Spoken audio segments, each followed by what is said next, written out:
क्रांती ज्योती अन राष्ट्रपित्याला, क्रांती ज्योती अन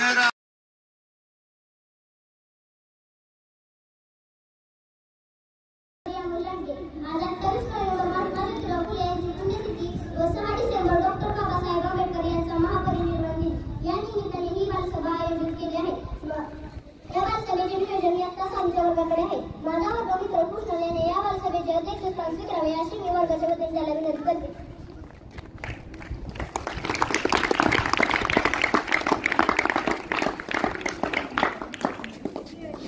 आता जी सूचना ईश्वरीने मांडली त्याला मी 6वीच्या वर्गाच्या वतीने अनुमोदन देत आहे. भगवान सर्व शिक्षक यांनी मंचावर स्थानापन्न व्हावे अशी मी त्यांना विनंती करते. तसेच मुख्याध्यापक व अध्यक्षांनी महात्मा ज्योतिराव फुले आणि डॉक्टर बाबासाहेब आंबेडकर यांच्या प्रतिमेस पुष्पहार अर्पण करावा अशी त्यांना विनंती करते. पुढील कार्यक्रमाचे सूत्रसंचालन मी आरती खरतरे करणार आहे. आपण या दोन व्यक्तींचे विचार व त्यांच्या कार्याबाबत ऐकणार आहोत. इयत्ता 6वीच्या वर्गातील रुद्र खंडागळे आपले विचार मांडले.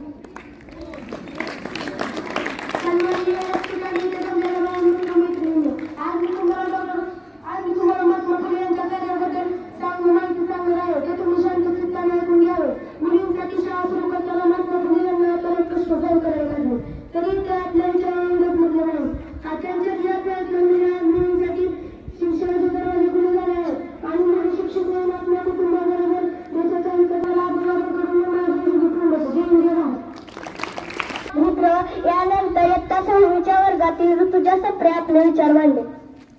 ऋतुजा गणेश सप्रे आहे. आज मी तुम्हाला डॉक्टर आंबेडकर यांच्याविषयी सांगणार आहे. डॉक्टर बाबासाहेबांचे मूळ नाव भीमराव होते. त्यांचे वडील रामजी व्यासंगी व शिक्षणाविषयी आस्था असणारे होते म्हणून त्यांनी बाबासाहेबांना शिक्षण घेण्यास प्रोत्साहन दिले. त्यासाठी त्यांनी अपार कष्ट केले. बाबासाहेबांच्या प्रगतीकडे त्यांचे बारीक लक्ष असायचे. वडिलांच्या विचाराचा पगडा आंबेडकर यांच्यावर होता.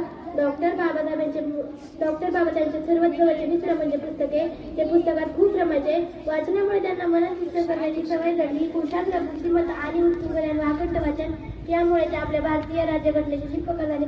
अशा थोर कर्तृत्ववान घटनेच्या शिल्पकारांना मी अभिवादन करून सांगते. जय हिंद.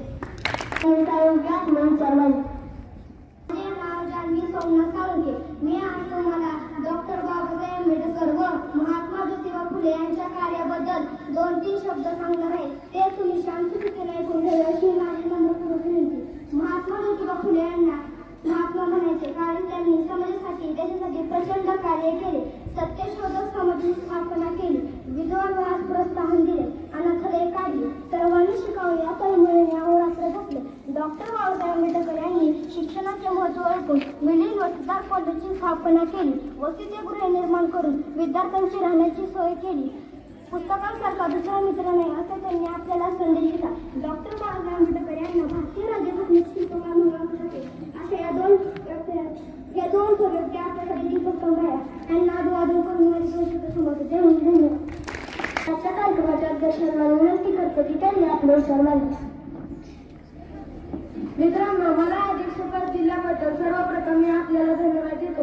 आपण अनेक विद्यार्थ्यांचे विचार ऐकले. त्यातून आपल्याला 2 व्यक्तींच्या कार्याची विचारांची माहिती मिळाली. कवी विंदाकरांनी म्हटल्याप्रमाणे देणाऱ्यांनी देत जावे घेणाऱ्यांनी घेत जावे. देणाऱ्यांनी देत जावे घेणाऱ्यांनी घेत जावे. घेता घेता एक दिवस देणाऱ्यांचे हात धरले. महात्मा फुले डॉक्टर बाबासाहेब आंबेडकर यांच्या त्यागाने कार्याने व सेवेने प्रेमपूर्ण शिक्षणाची गंगा घरोघरी पोहोचवण्याचा संकल्प करूया व आपल्या परिसरातील एकही विद्यार्थी शालेय बाह्य राहणार नाही याचा प्रयत्न करूया. हेच आपल्याकडून त्यांना खरे अभिवादन ठरेल. एवढे बोलून मी थांबतो. जय हिंद. यानंतर आता गोड आभार विशाखा गाडवे करेल. माझे नाव विशाखा विशाल गाडवे. आज आमच्या या वर्गाच्या बालसभेला मुख्याध्यापक उपस्थित राहिल्याबद्दल त्यांचे मी आभार मानते.